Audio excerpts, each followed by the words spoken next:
a rabbi and a priest walk walk into a conversation. a conversation. And here we are.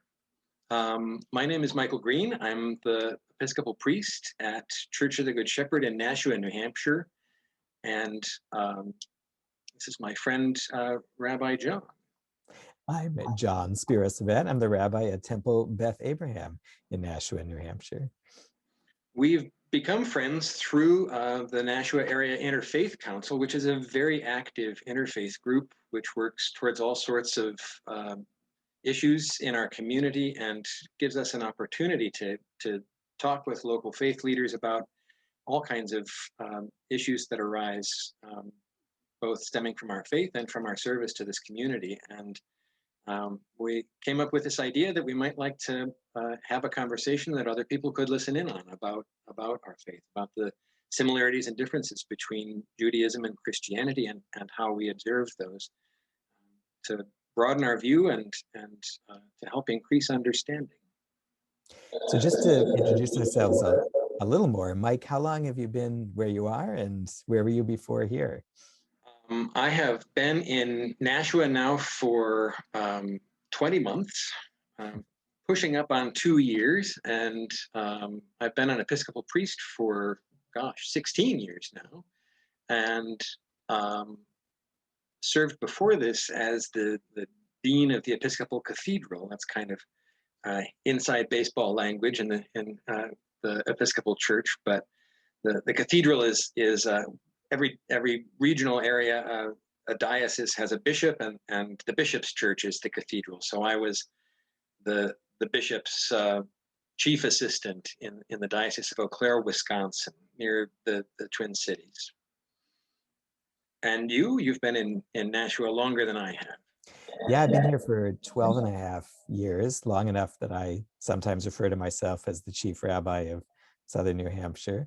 But in fact, yeah. And before this, I was in the Atlanta area, where I was associate head of school for Judaic student life and the arts at a Jewish high school called the Weber School.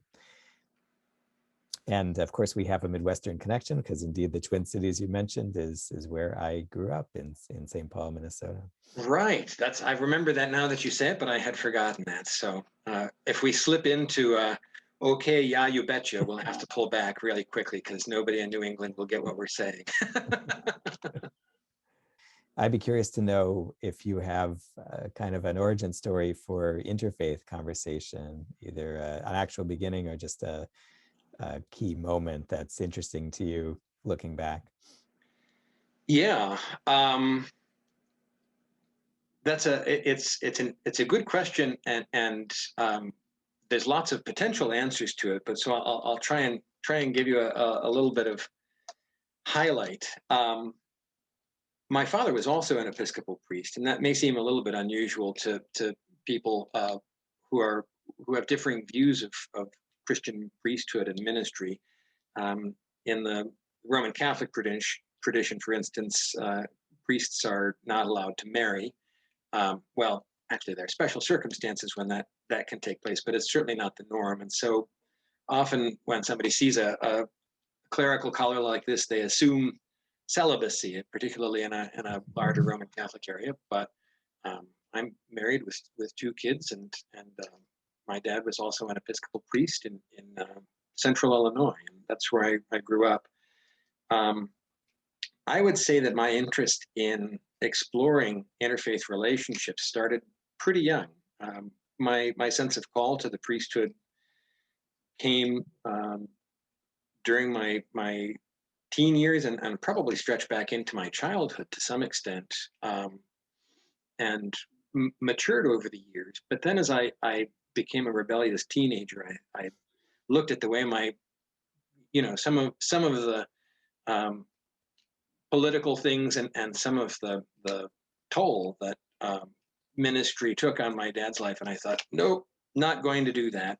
And I dedicated myself, instead of studying theology, to studying math and physics as kind of a running in the opposite direction, and also started looking at belief systems outside of Christianity, and exploring some of those things in my late teens and early 20s, and so spent a fair bit of time kind of trying to dig into the aspects of faith and the exploration of spiritual truths that had not been so focused on in the religion of my childhood. And I've taken that exploration with me during my entire life. I've always been curious about how people see the unseen, if you will, and encounter it. And I'm fascinated to hear those stories. And I'm intrigued both by how much commonality they tend to have between different belief systems, and on a smaller scale, where the differences are. There's a lot in common, but just like with science, it's the edges where the unknown edges where it's most interesting to kind of explore and find out where the boundary points are. So in my professional career, I've always kind of tried to reach out to interfaith leaders, and in Christianity, interdenominational, the word is ecumenical, from the Greek word for household, interestingly. Conversations just to make sure that I don't know, I find it helpful to not get caught in a rut of my own viewpoints. So I find conversations like this exciting and enriching. So I'm glad we've been able to do it. How about you? Has there been a formative point for you in terms of wanting to reach out and connect with others about your faith? Yeah, I think that, growing up as an American Jewish kid, of course, one is in a large environment that's Christian. And I have friends who I grew up growing up in St. Paul who I knew attended church, and I would hear a little bit about it, but actually probably not as much as I might have, as I think back on that.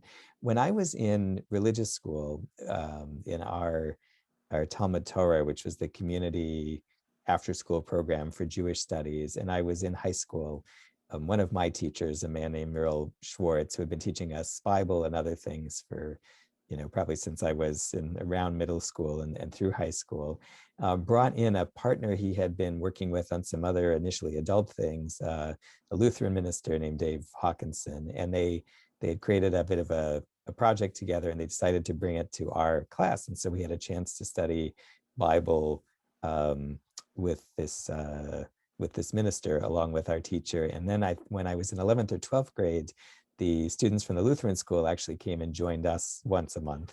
And that was interesting. It kind of whet our appetite. We mostly talked about Jewish things, but it was just it was a good role modeling of how people could come together around the Bible. And just another moment I'll note, I had occasion to think about this recently, was my second semester at the Jewish Theological Seminary. I took a Bible class, Kitty Corner, at the Union Seminary with Phyllis Tribble, the great feminist Bible scholar, and really had a chance to be immersed and actually to have a study project with a student for the ministry from the South, which is also culturally really interesting. And then being in chaplaincy training really was the first time I really had to challenge and think about what about this is in fact common, and what about this is distinct, and what do I want to do with the things that really are differences. Right. You remind me, I had a wonderful experience as an undergraduate. I went to the University of Pennsylvania, which historically has a high percentage Jewish population amongst the students, and became very, very good friends with in a philosophy of religion class with a fellow named Josh Lewis, who was on his way to yeshiva, and I was on my way to seminary after that. And we went out for drinks one evening after our class, united by our common distaste of the professor, and discovered this about each other. And we made an agreement that we would visit each other's worship communities for our high holy days for the upcoming year, just as a kind of enrichment experience. So, and then we would have a conversation about it afterwards. And I found that experience was, I mean, it was just fascinating. It taught me more about some of the background and some of the facets of feasts and seasons that I have kept my entire life, and kind of had had an organized view of. It kind of broke down some of those walls and made me think about some of the other perspectives of those things. And to this day, it enriches my ability to teach on those calendar events and preach about them. I think there's wonderful connections that we often miss when we're only kind of looking in our own backyard about where this came from. But of course, we, as two historical faith communities, have a lot of common roots. Christianity finds its ancestry, spiritual ancestry, and history comes from Temple era Judaism, and that's the kind of worship system that in the New Testament we see that Jesus engaged in. Right, he was going to Jerusalem for the temple festivals, and of course, right after that, it kind of Judaism changed radically with the destruction of the temple in Jerusalem. But the stories, our stories, all have kind of a their origin and their roots in that context. And so I found it just absolutely fascinating to learn about how those are taught and how the spirituality of those feasts are kept even to this day, without the very familiar lens of Christian interpretation that I've kind of been used to throughout my entire life. Mm-hmm. And so I thought, as we started here just before Easter, might be a good time to kind of talk about some of those calendar events, particularly the Passover, Pesach, and Easter, and some of their commonalities and some of their differences, and the theology that underlies the keeping of those feasts for both of us, and what the observance of those feasts brings both to the individual religious observer and to the communities that keep them. So I wonder if maybe you could talk a little bit about how Passover is observed in your congregation and in your family, and what some of the highlights of it are. Sure. So Passover comes to us from the Torah as initially kind of a week-long festival, and characterized by a number of things. The beginning, the first night originally, according to the Torah, was supposed to be a special night that we do in commemoration and to some degree in imitation of the night when the Israelites were preparing to be liberated from Egypt, from being slaves to Pharaoh. That meal is called the Seder. Seder is a Hebrew word that means order, because it actually has a particular sequence and order to it. It's the kind of thing that, in a sense, you might learn how to do by being at a family table with a parent or an elder who did this when you were growing up, or you might have learned it in your religious education. But it's sort of passed on remarkably not as much, I think, by being taught by rabbis how to do it, even though in some ways the manual is very much rabbinic and Talmudic. And one of the neat things about Passover in particular is that really anybody does it, and you're supposed to do it at home. And in the Torah, so in the 12th chapter of the book of Exodus, the original the meal in Egypt is laid out, and it was either a family, or if a family was small, a couple families would get together to share a lamb that they had taken for this purpose and sacrificed and made as a meal offering to share together. And in the original Egyptian Passover, the blood from the lamb was smeared on the doorpost or the lintel of the home that they were in, as a symbol that this is a Jewish home. And because it was a night also not just of anticipation of redemption, but also of danger. In the story, it is the 10th and final plague that God has brought on Pharaoh and the Egyptians as a punishment for their oppression of the slaves. And so we don't do any of that kind of, there's no slaughter, there's no sacrifice, there's nothing like that. But we have a meal in which we take some of those and take some of those symbols, and we kind of walk through a bit of the story and talk about from the origins, and the origins go back as far as Abraham and Sarah, who first had a realization of walking out of a world of idolatry and pagan worship toward the idea of a single God. So that was kind of the beginning of the idea, the monotheistic idea in the world. And then this other beginning of the story of falling into slavery in Egypt. And then seeing kind of the birth of the freedom and the redemption from that, and talking through that story. And some people have traditions, and some actually ethnic Jewish communities in different areas have traditions even of dressing up and of interviewing each other in either a formulaic way or a ritualized way. Who are you? Where are you coming from? Where are you going? I'm leaving Egypt. I'm heading to the land of Israel. And so we kind of summarize and to some degree enact this story, and we map it onto the reality of our own lives to some degree as well. We talk about ourselves as sitting at a table, which is a table that is set in a festive way, and here we are, free people, but remembering where we came from. And so we start toward the meal also by lifting up the matzah, the flattened unleavened bread, and saying, this is the bread of slavery, the bread of affliction, the bread of poverty. This is what our ancestors ate when they left from Egypt.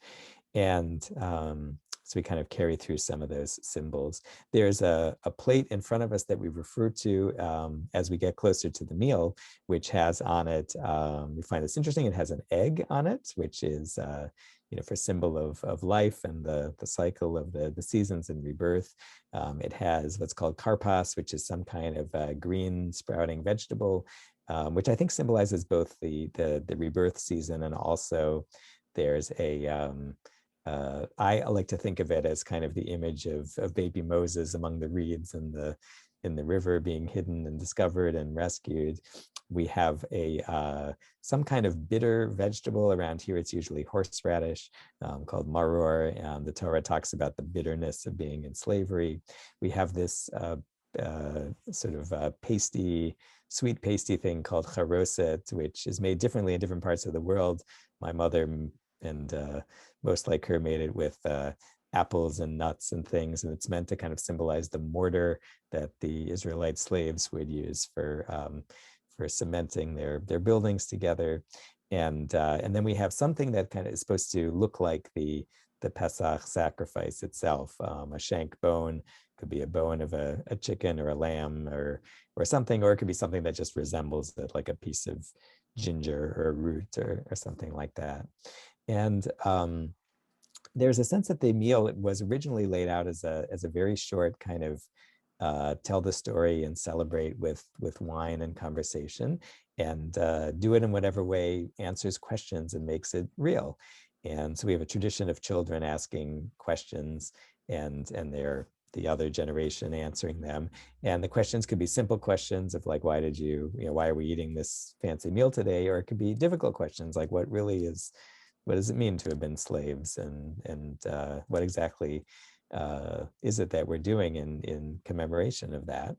And so depending on where you are, a Seder could be a short hour-long gathering where you kind of go through the rituals and read some of the passages and partake of the foods, or it can be it can go into the wee hours of the night.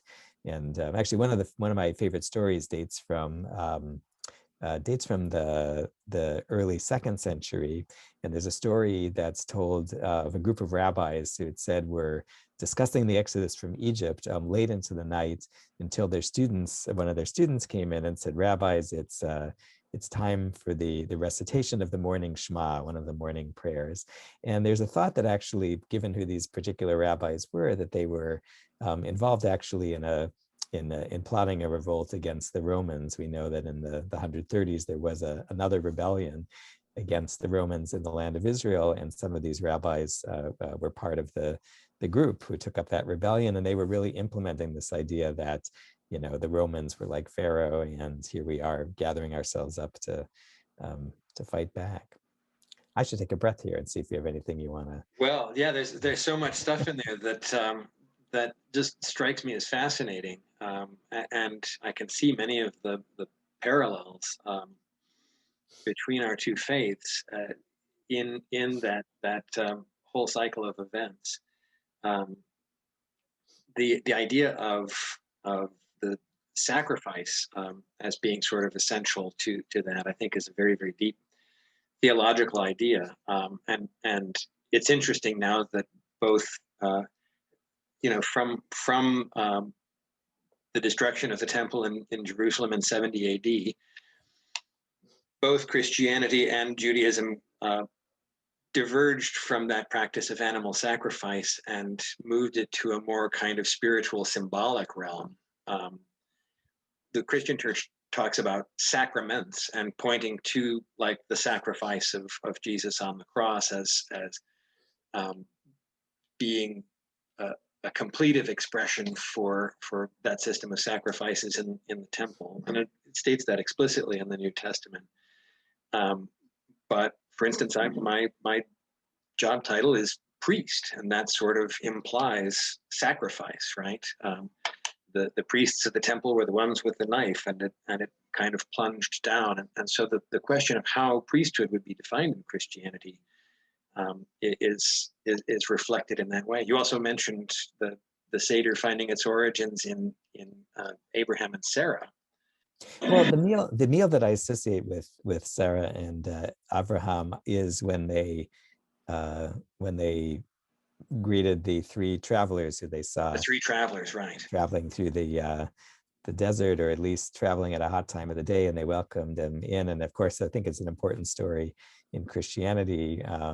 In the Torah, it's when they learn, they think they're just inviting strangers in. It turns out these are divine messengers with a message to them about the birth of Yitzchak, of Isaac, coming up. But actually, what I think it attaches to is not specifically the meal, although I'll have to go back and research about that. But there is a sense in Jewish thought that, and you and I were talking about this a little bit last week, that in a way the Bible has two creations in it. There's the creation of the universe, and there's another kind of creation that happens with the formation and the redemption initially in Egypt of the Jewish people. And so and in some sense, the way I see it is that the creation of the universe is something that's in a way common in stories of creation in the ancient world. They may come across differently, but they talk about origins and kind of the primordial waters and the formation of the first significant places and the founding of a people.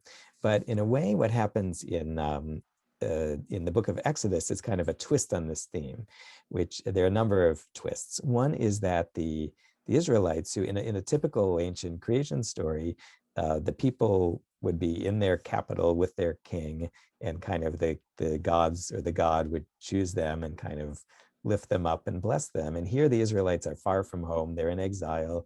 They're in absolutely the opposite of any kind of place that anybody in the world would consider favored by their God. And most people would have thought that their God wouldn't even know where they are. And so this is an unusual way to choose a group of people who other people would consider to be cursed by the gods and not, or abandoned by the gods. But this is the people who God chooses. And Pharaoh himself, was considered in his place to be an all-powerful God. And God has to, in a sense, fight with Pharaoh. I don't mean this in any literal kind of sense, but Pharaoh as the most godlike power in the world, and God demonstrates God's power, which is a power of redemption and of going to people in their suffering by this this combat with Pharaoh, I guess, the 10 plagues and such, and the and then the Israelites eventually, you know, are brought out and they cross through the waters. The sea splits and, you know, dry land appears, just like in Genesis, dry land appears out of the waters. It's kind of another creation. And Passover is the original Jewish New Year, the beginning of time in a new sense. And there is a sense in later Jewish thought that God isn't fully revealed until the Exodus. Even God's name is not revealed according to some of the texts in the book of Exodus until Moses. And God says, you know, you've heard about me as the God of your ancestors, but they didn't quite know me the way that you're about to know me. And there's the symbol of the burning bush that Moses encounters, which might be taken as kind of, you know, I am burning with your suffering. I'm entangled with you, but I'm not going away. I'm not disappearing even through this. And so they're kind of new ideas of who a people could be, new ideas of what power should be in the world, new ideas of what a divinity is, are all being born in this time. And Abraham, in a way, represents the beginning of the transition from that kind of Mesopotamian way of, or more ancient way of thinking into a new kind of theology. And, you know, it's subtle, it's not spelled out exactly in those ways, but it gets drawn out later. And I think the rabbis of the period who created the first Seders were trying to figure out how to link that earlier history. Abraham, obviously, as the father, not just of Jews, but of many peoples and many monotheistic peoples. Right. Yeah. From a sociological perspective, it seems to make sense to me that many people use the name of Abraham as a common ancestor in order to identify some commonly held values, like monotheism. Children of Abraham are monotheistic. We believe in one God. There may be some debate about Christians and Trinitarianism and all of that kind of stuff from our other Abrahamic kin, but the statement, you know, the faith statement of Christianity is we believe in one God, and that the Trinity is fundamentally one.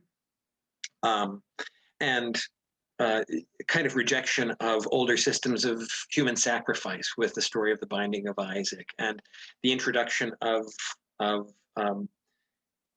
binding rituals like circumcision and dietary laws and things like that to set a group of people aside as in a covenant with God. All of those are very, very important stories in Christianity as well. And we tend to see those stories, much of the interpretation that has been handed down to us from the Christian scholars in previous generations suggests that those stories are the beginning of a revelation of God that is made most comprehensible in its human expression in the person of Jesus. So the stories are there in order to whet the appetite and prepare the mind for the story of Jesus. So the idea of a father sacrificing his only son, of course, we see the story of Jesus on the cross, and the idea of the relationship of the divine creator and Jesus of Nazareth as being best expressed in terms father and son, as not in any kind of biological sense, but in a very, in a spiritual sense, perhaps more in terms of inheritance law than biology. Mm. And with the Exodus story, of course, it's one of the central stories. As we celebrate Easter, that's the story that we tell, and it's regarded as fundamental to understanding what it was that Jesus and God were intending to do. That weekend in Jerusalem that we commemorate as Easter these days, and in general, we see it as a continuation of that Passover story. It's interesting to me that only in German and in English do we have this weird name Easter, which some suppose refers to a pagan goddess that marks whose festival marked the beginning of spring. Are you talking about like Ishtar? Is that what you're saying? Not Ishtar. There's a Teutonic goddess, and I'm going to blank on her name right now, but there's a similarity there. But more common is the explanation that it has to do with the direction of the rising of the sun and the moment of resurrection on Easter morning. But in every other language, the name for Easter is Pascha. The Passover. It's still very much there. All the Romance languages, all the Slavic languages, kind of keep it as Pascha. And so the story being told, the distinctly Jewish story of Passover being told as part of the Christian celebration, shows that God has been revealing this mystery to us from the beginning.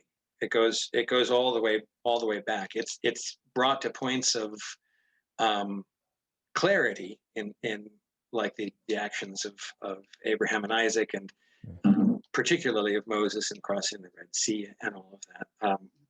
Interesting too that you talked about the new creation.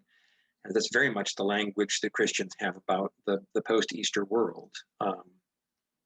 So actually, if I might, well, I should ask you about this first. So for our especially Jewish audience here, Sure, yes. how is Easter actually celebrated? Where is it celebrated, and how is it celebrated? It is both a very family celebration, and there is almost always a kind of special family meal that is part of it. There aren't very many sort of particularly religious observances around that meal. Most of the religious observances take place in the church, gathered together as a congregation, and in most of the sort of longest and more liturgical traditions of Christianity, it begins a few days before Easter with the celebration of Holy Week and this 3-day period called the Triduum, Triduum, like vacuum, but with 3 things in it. It's or continuum, maybe more to the point. And it begins with the commemoration of the Last Supper, which, depending on which account you read in the Bible, is either a Passover meal or a festival Jewish meal, like a Sabbath meal, observed during the pilgrimage to Jerusalem for the Passover, at which Jesus asked his disciples, as they were celebrating this religious meal over when they commemorated and said the prayers over the bread and wine, that they were to also include prayers commemorating him and what was to happen the next day, which is Good Friday, the day when he was murdered on the cross. And there's also a great deal of stuff in the scripture about the relationship of the sacrifice of lambs for Passover, the innocent lamb without a stain, the firstborn lamb, all those relationships to the 10th plague in particular, that go along with that, and Jesus being the spotless lamb without a stain. We now commemorate the Last Supper every Sunday when we gather together. And in some sense, every Sunday morning worship is a celebration of Easter. And it repeats on a weekly basis like that. The most distinct and interesting, I think, celebration of Easter itself is the conclusion of that Triduum, which is an all-night vigil originally. Now it's usually an hour and a half or something like that, which begins in darkness, and a new fire is kindled, and it's called the new fire.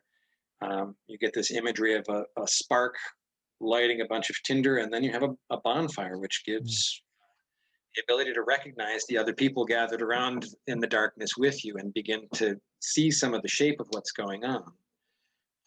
And there's a sort of very formal prayer of thanksgiving for the fire, and then from the fire a candle is lighted, and that's called the Paschal candle. And next time you're talking, I'll pull up a picture of it, and we can share it, or maybe I can edit one in here. But it's intended to be the tallest candle used in the church, to stand out over and above the rest of them, and it's kept lit for 50 days during the whole season of Easter, intended to represent Christ's continuing presence with us, intended to represent also specifically the pillar of cloud and fire that led the people of Israel through the Red Sea and to the foot of Mount Sinai, and to deliberately kind of draw those things in. And in that vigil in the dark, from that one candle, everybody who participates lights their own candle, and you can see the sort of as we sing the light of Christ, and people say thanks be to God, and the light spreads around, and you have this wonderful moment of being able to see all your congregation, family members, illuminated by just this one source of light that started just as a spark. The central story to that is the Exodus 12 story, and we read through that and sing the song of Moses and Miriam that the Exodus records as being sung on the opposite side of the Red Sea, as an integral part of that service. After that, new members to the church that have been preparing for admission to the church, and all of that through Lent, and historically sometimes for years before this would be their first Easter, would be baptized and brought into the church. And all of that imagery of the Red Sea is there as well. But also St. Paul's writings that you are baptized into Christ's death and raised up with him. So that Easter moment when the newly baptized come up out of the water is the moment when we proclaim Easter is here and say, hallelujah, Christ is risen. And it's no longer a vigil in the dark, but if you're in the church, all the lights go on, the organ fires up, and turns into the biggest celebration of the year.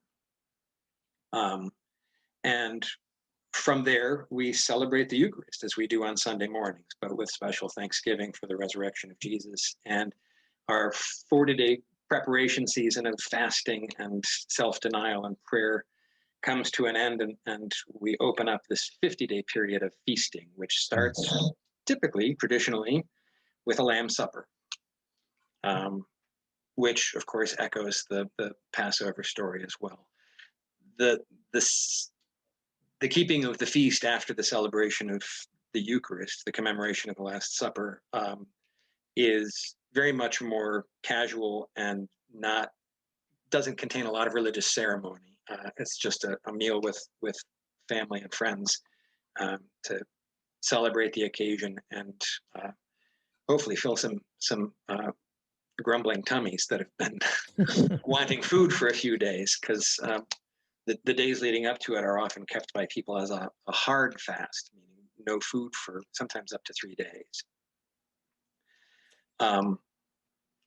The story of the Exodus, I believe, is central to that, and it is often preached about in relationship to the resurrection of Jesus as being fundamentally the same cosmic event that it cannot be contained by time or space, that it has been breaking in from eternity by God's revelation from before human history began, but which is reinforced every year in the spring as we kind of join ourselves to this event. And so the idea of renewing your own baptismal covenant and entering into the season of Easter is intended to be very much a participation in walking through the Red Sea and coming into the morning in the promised land kind of thing. I guess that would be crossing the Jordan at the same time.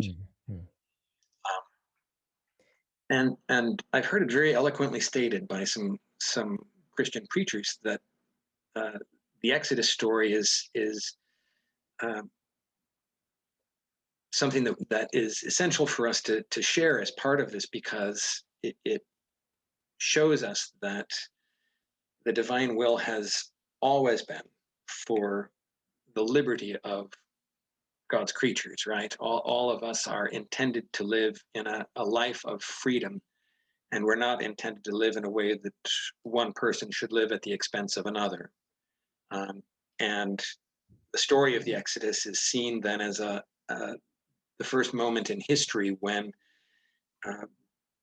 this was, accepted by a whole community of people, that this is what God wants of humanity, is that kind of freedom. So I have a question related to that, and Sure.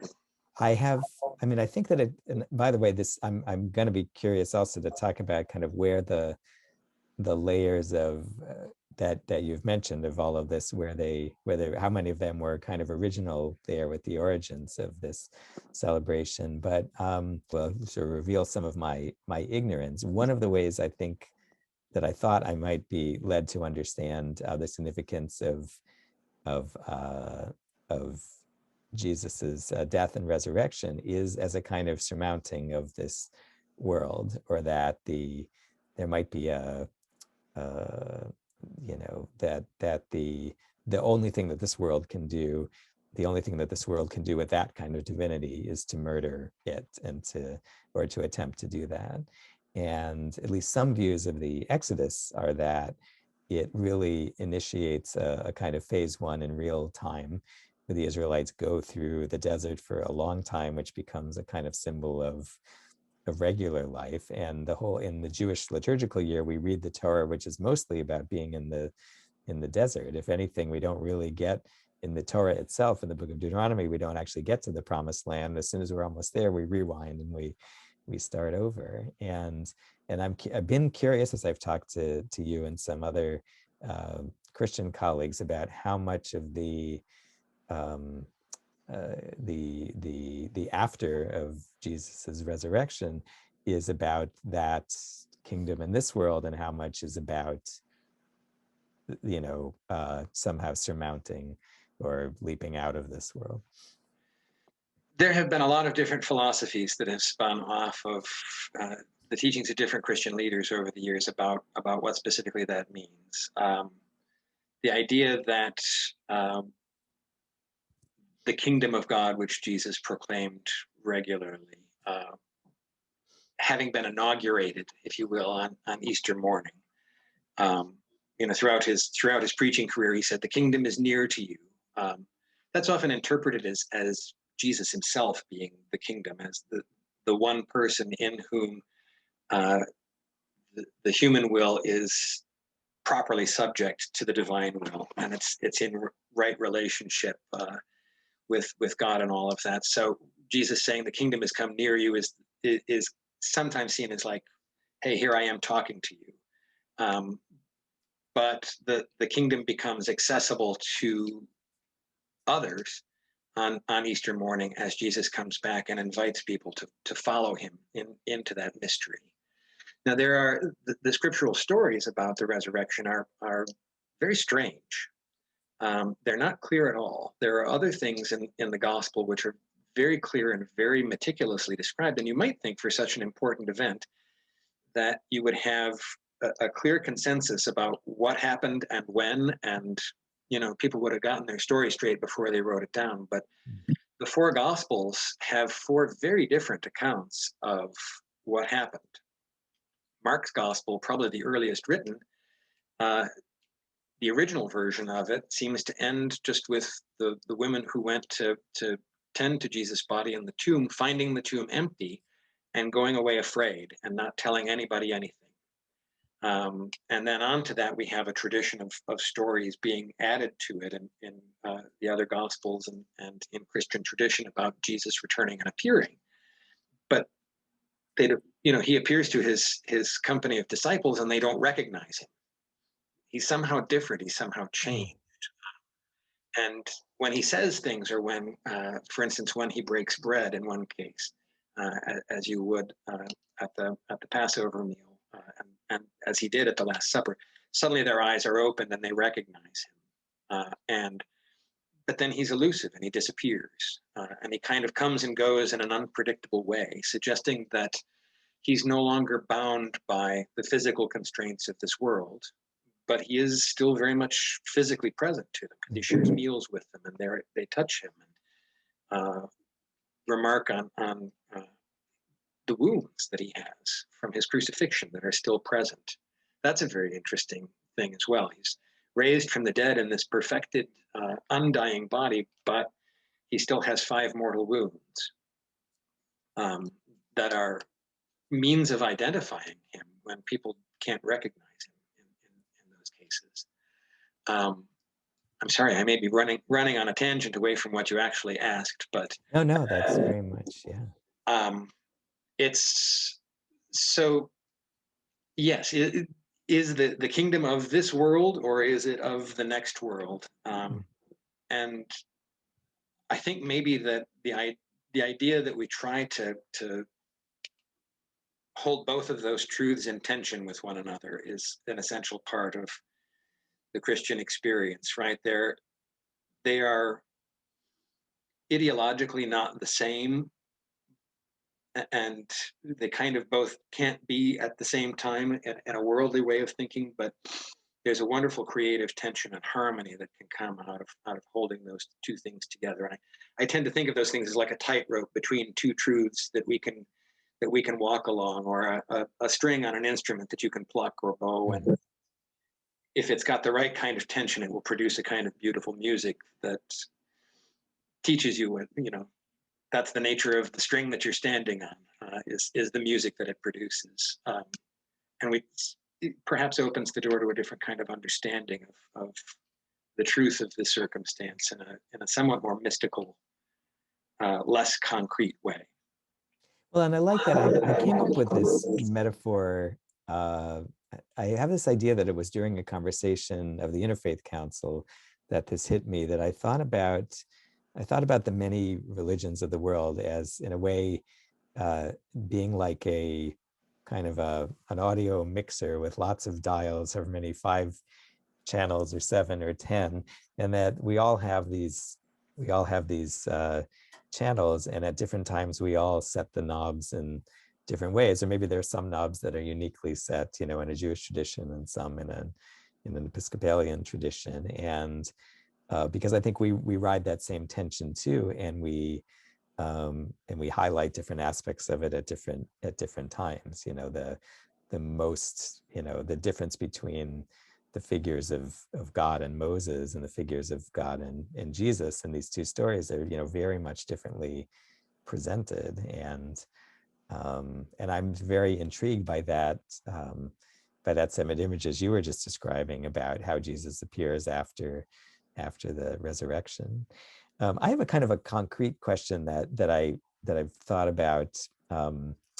It'll as an educational question. So, the story of the Passover, which begins with the instruction in Exodus by Pharaoh to kill all the Israelite baby boys. And I remember sitting in my Sunday school when I was, I don't know, 6 or something like that, with cutout things, making our own version of the Haggadah, the text of the Seder, to take home, and cutting out pictures of, boys being thrown into the river. And I'm thinking, probably in a modern sensibility, that would be a very odd thing to ask, hi, you're the descendant of people, and by the way, people like you, kids like you, or a little younger, were being, that's kind of violent and brutal. And it only just hit me a couple of years ago. Oh my goodness! Like, Christian children are being taught that the Lord is not only taught that, having been brutally killed, but also that image is right there in front of you.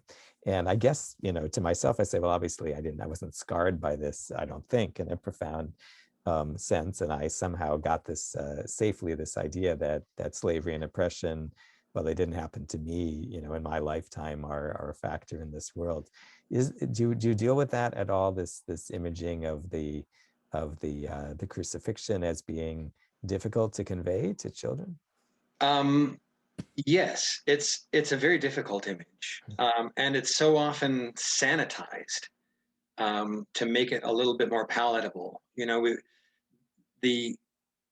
have been lots of different sort of opinions expressed about how we should view the cross. There's whole branches of Christianity where you would not want to, for sake of keeping the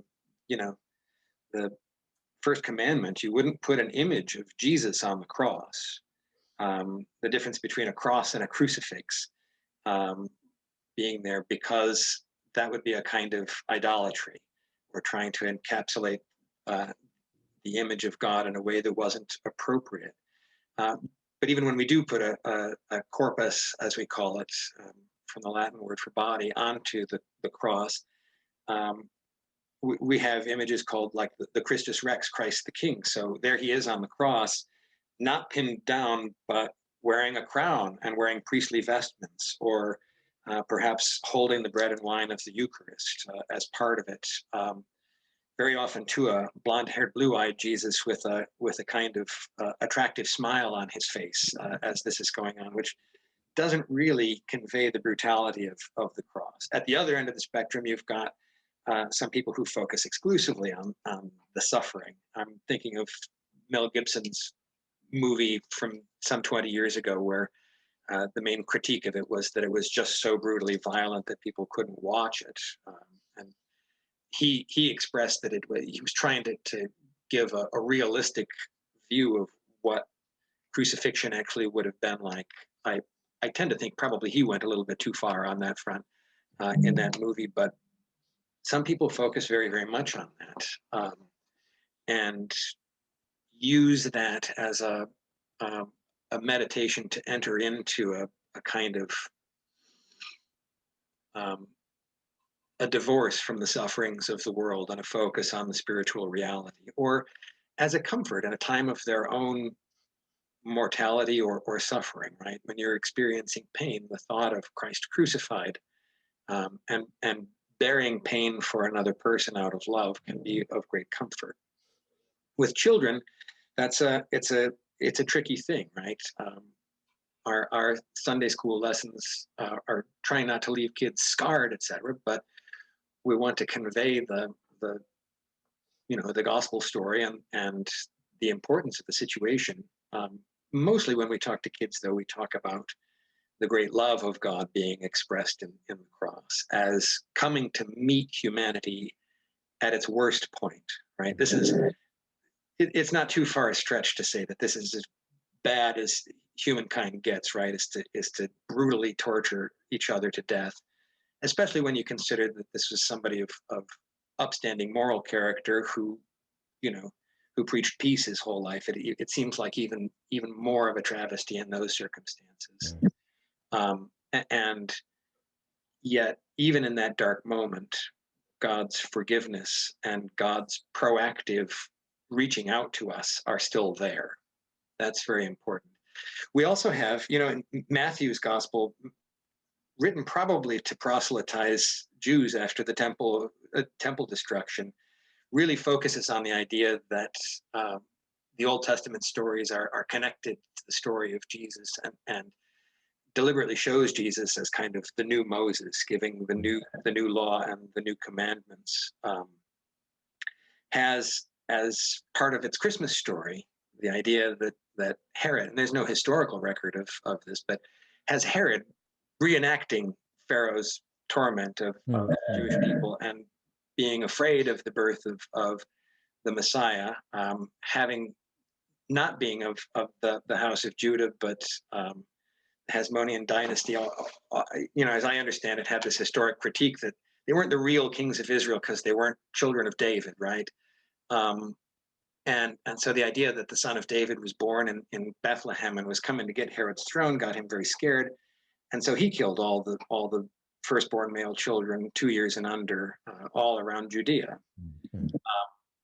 And right, we've got stained glass windows up all over Christendom showing babies being not just thrown into the river, but killed by soldiers with a sword and very grisly things like that.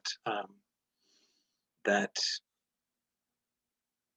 have been variously interpreted down throughout the centuries as expressing the need for divine intervention in the state of human affairs, right? This is the kind of thing that we do to each other, and it's there in the story, not as an outlier, but because that's what human beings sink to more often than we like to admit.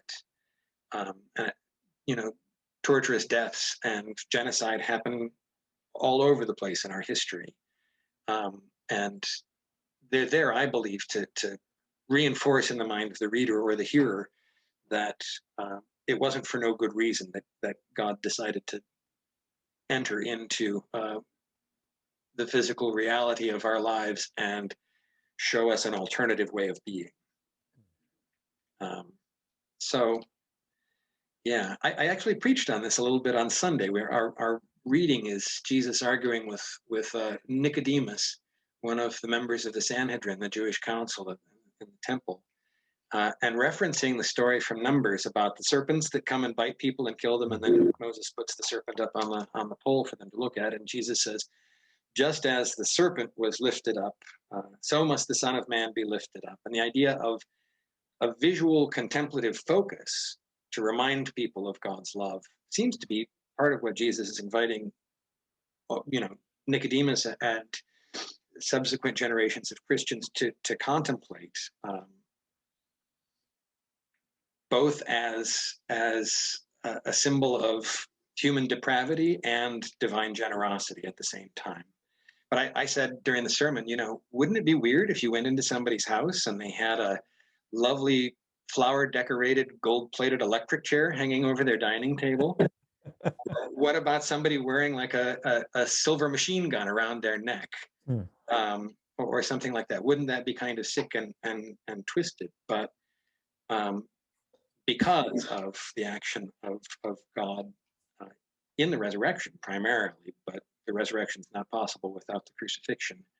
The cross is all at once. Again, those two truths and the tension between it. It's the beauty of divine salvation and a reminder of our own sinful state and our need for God. Yeah, I wanted to say something about there's a certain parallel when I think about some of the parallels and contrasts of Judaism and Christianity. Sometimes the parallel is between the figure of Jesus and the idea of Israel as the group. Because one of the things that's very resonant for, and I should say, for the listeners, that we haven't talked about this explicitly, the way in which the observance of Passover and especially the Seder is not the way we observe it today, is not at all exactly the way it would have been observed at the time of Jesus himself. And so the format of the format of the Seder kind of took its shape particularly I think in the 2nd century, while Jews were once again and continually very much under the oppression of the Romans, which waxed and waned, but certainly was harsh at particular times. And at the same time, the format of the Seder is kind of a stealing of a Roman banquet. And whereas only some Romans, aristocrats or something would have had a feast of this nature with 4 cups of wine and salon-like discussion and vegetable hors d'oeuvres and things like that. Every Jewish family has like a version of that. And during Roman times, that would have been a sort of layering, I think, of the original Egypt story onto their current situation as Jews in the Roman world. And then I think about myself carrying this story as a free American Jew living in prosperity in a place kind of unlike where Jews have ever lived before, and in a time with the reality of the state of Israel and not only freedom but Jewish sovereignty.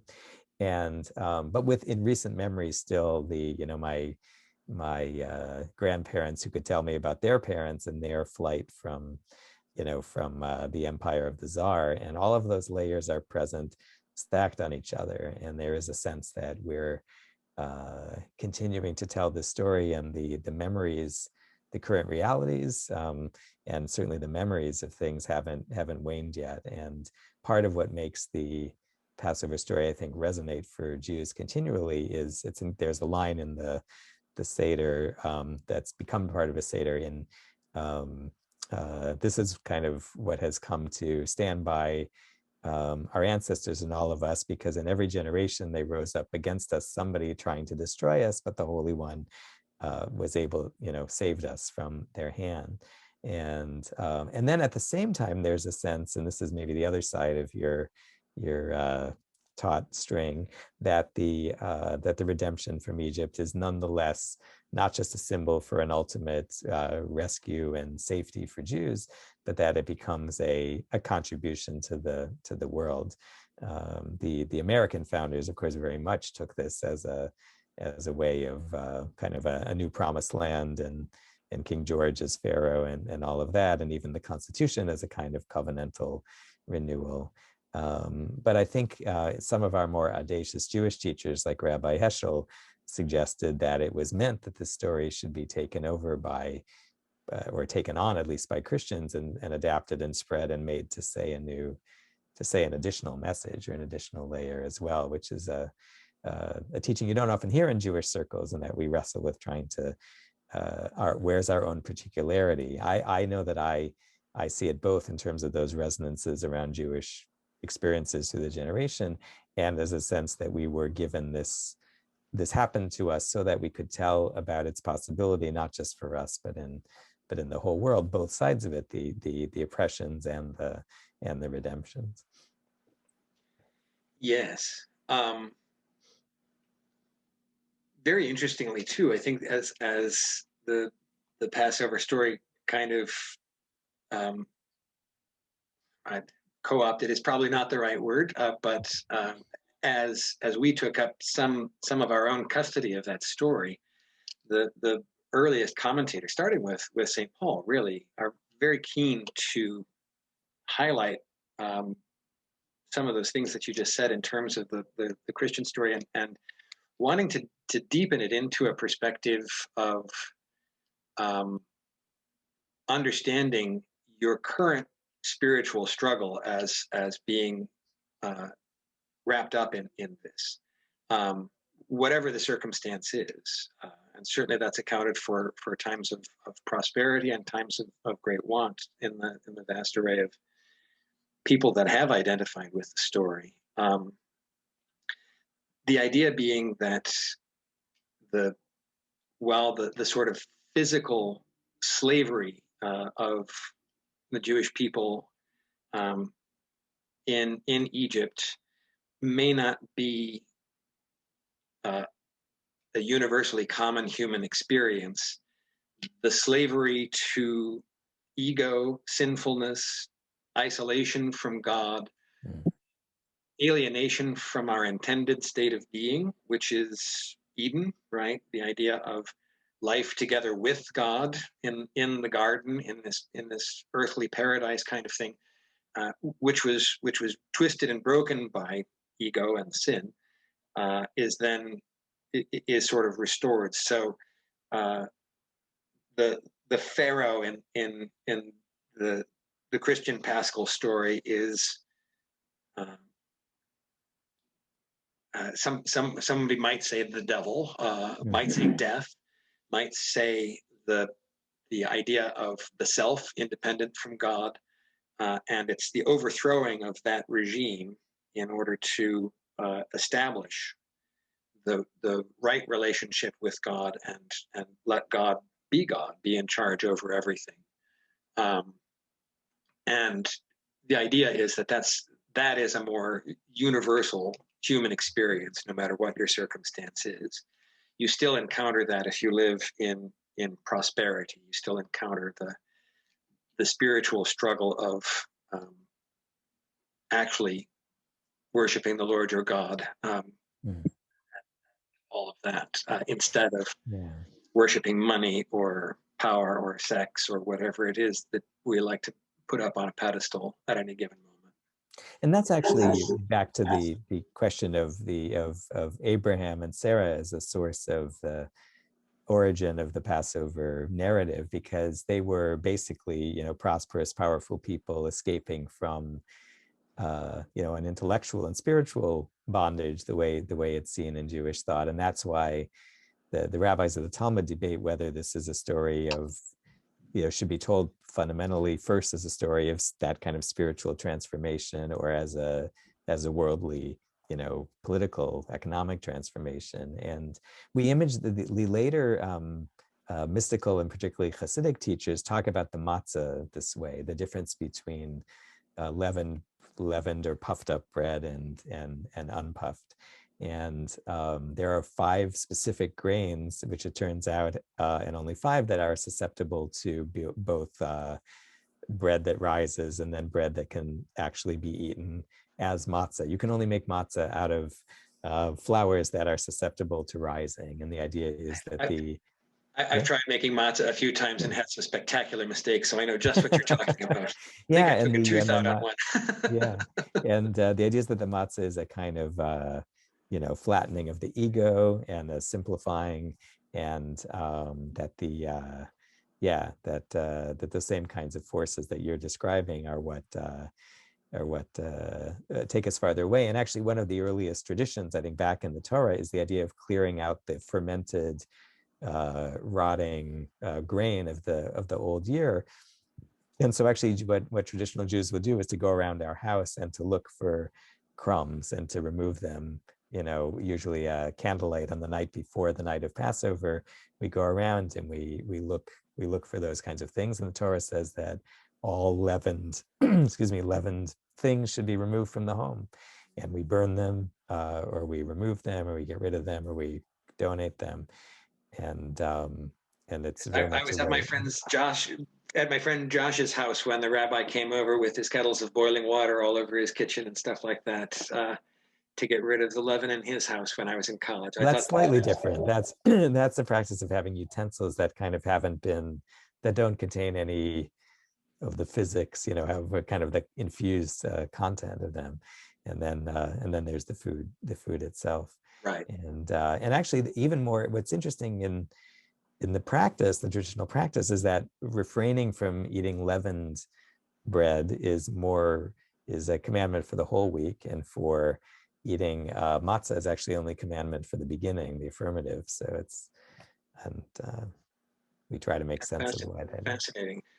So based on some snippets of the letters of Paul, our sort of opening prayer for Matins, first morning prayer, first thing in the morning for Easter season, begins with the phrase, "Christ our Passover has been sacrificed for us, therefore let us keep the feast, not with the old leaven, the leaven of malice and wickedness, but with the unleavened bread of sincerity and truth." And it's got some other stanzas along those lines, but there's a very deliberate recollection of the festival of unleavened bread and matzah and all of that in very much of our Eucharistic theology and in the Paschal theology as well. And you were saying about the Eucharist being this celebration all the time. We view Shabbat the same way, and it goes back to this 2 creations, that the Sabbath is both the God's ceasing of labor at the end of the initial creation, but it's also the end of slavery, that we shouldn't be slave to our labors or human enslavement on that weekly level. Excellent. Yeah, that's very fundamental to our understanding as well. Of course, the celebration of the Eucharist really began, I believe, as Christianity began in Jewish circles.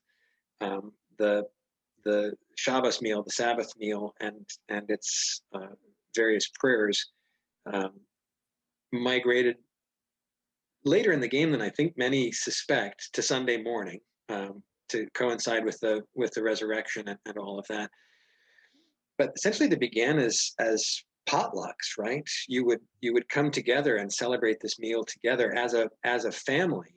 But by and large, the family was made up of people who from all different walks of life, with particular focus on the poor and the outcast. The deacons, the servants of the church, were given particular ministry to go out and find people who were disenfranchised and who were hungry, and invite them to come in and share in this. And those who had plenty would bring plenty, and those who didn't have anything wouldn't bring anything. And you can see in some of the earliest Christian writings, there's some of it is written to help settle some of the squabbles, right? Like Paul writes to the congregation in Corinth and says, don't eat everything before people get a chance to arrive there. I mean, it's not just about filling your belly here. It's about sharing this experience. But Yeah, that festival that you were talking about, the Seder, as kind of the Roman banquet. Here is a banquet of plenty that's available to anybody, and the sharing of those things is absolutely critical. And from those earliest days of the church, the prayers over the bread and wine, similar in structure to the ones that I still hear recited in Hebrew. Blessed are you, Lord our God, King of the universe. For you cause the earth to bring forth grain or wine to gladden the hearts. Those sorts of things were clearly used, and I suspect kind of migrated over from Judaism with some of the earliest Christians, but also this notion of gathering things together that had been scattered. So the one of the prayers over the bread is, as grain scattered over the hillside was harvested and made into one loaf, so gather your children into your kingdom, O Father, kind of thing. And deep theological writings from some of the early church fathers about the bread as a symbol of the body of Jesus and his physicality, and the wine as the spirit of Jesus and his divinity, kind of coming together in this ritual meal, but being the product of an entire community of people, right? In order to make a loaf of bread, you have to have somebody to sow the seeds, somebody to water it, somebody to harvest it, somebody to thresh out the grain and mill it, and then bake it into bread, right? It takes a whole community. And similarly with wine, hard to do any of those things kind of on their own. So they are essentially a communal activity that brings us together for a common goal in a very concrete way, but the concrete way allows us a venue where we can explore the spiritual significance of it. We have ancient prayers about other foods that people would have brought commonly to those things as well. And very interestingly, like the Jewish people, maybe even more so, one stretch of history when Christians might have gotten it worse than the Jews is during the Roman persecutions.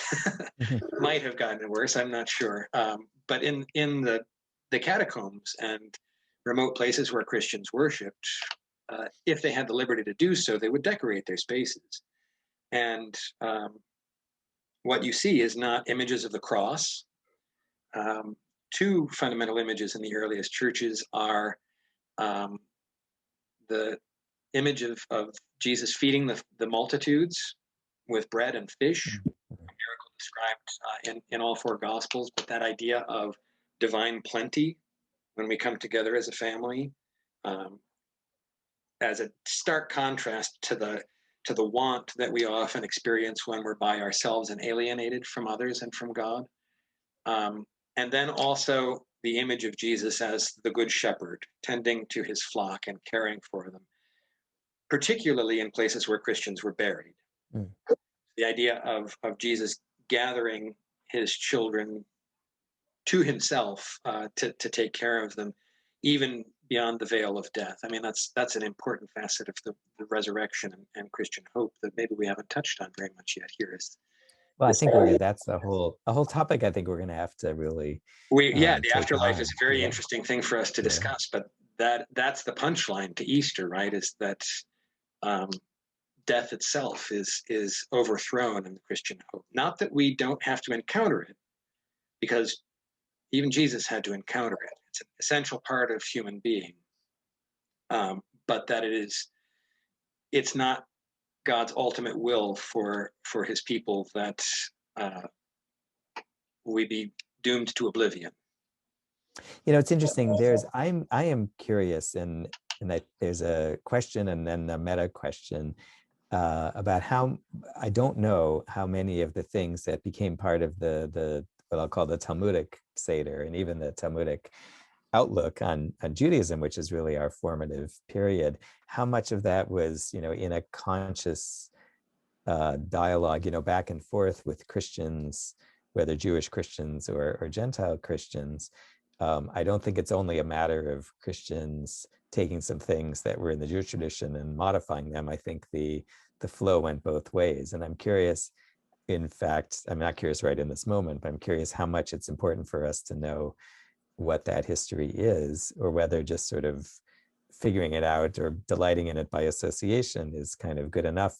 Because what you're saying right now made me realize that, so we have, I mentioned to you the other day that there's a version of the Haggadah, the liturgy for the Seder on Pesach, which kind of color codes everything by when in history those particular passages or items became part of the practice. And so some of the later additions to the Seder are songs we sing, kind of just fun songs we sing at the end. And the very final one traditionally is a song called Chad Gadya, One Little Goat.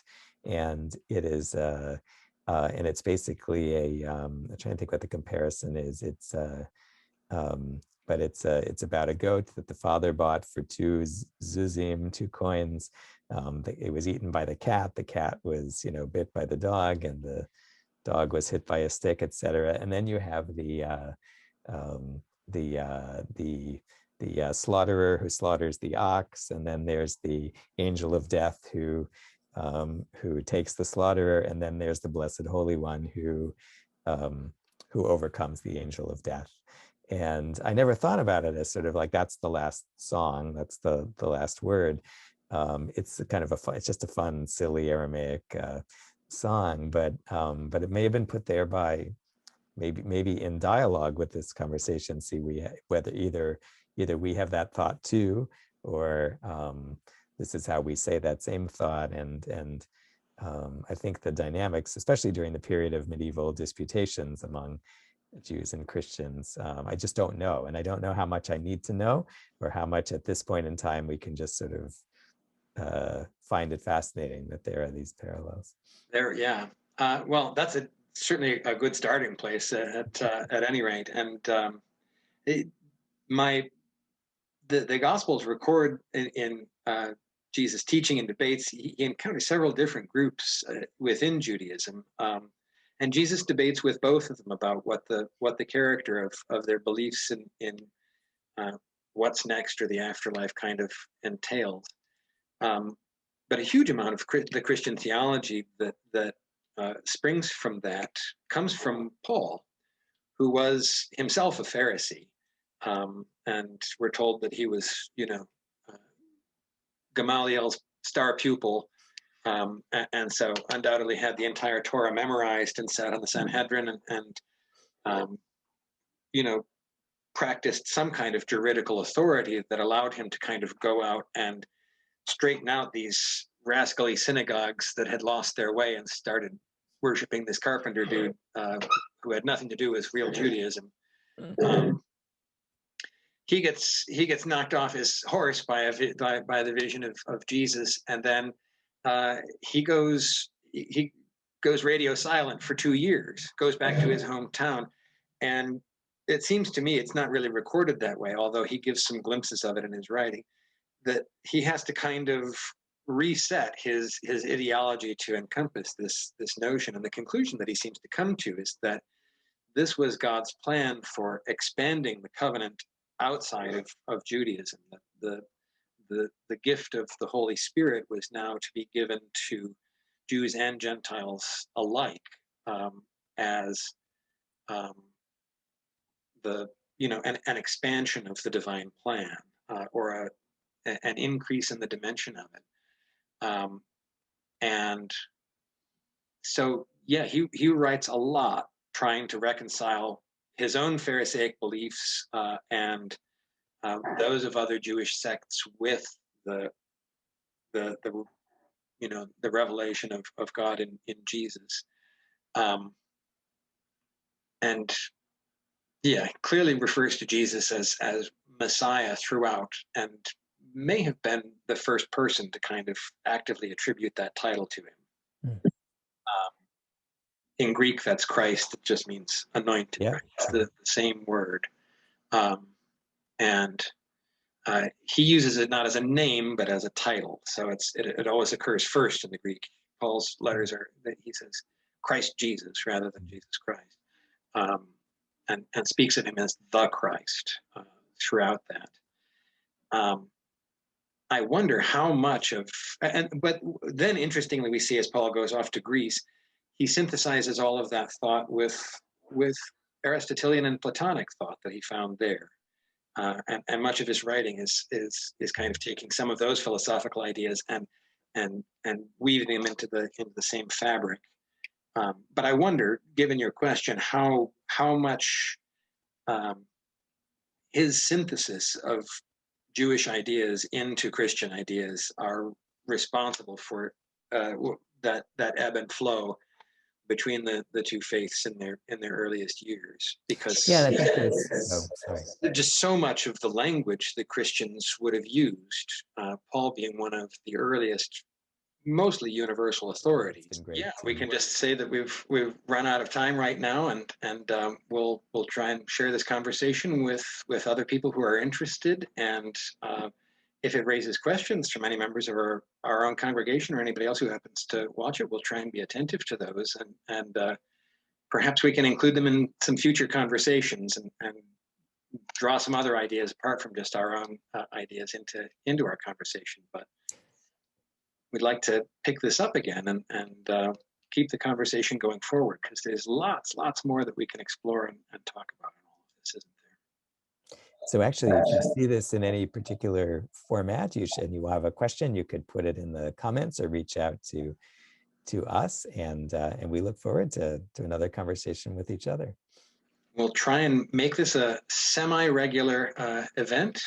Maybe we'll have a few hiccups because we're only human, but it's fascinating enough conversation and fun enough for both of us that we really want to press this forward, and hope you find it interesting and informative as well.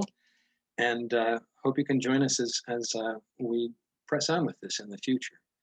So, Rabbi John, thank you so much for joining and taking the time to talk together.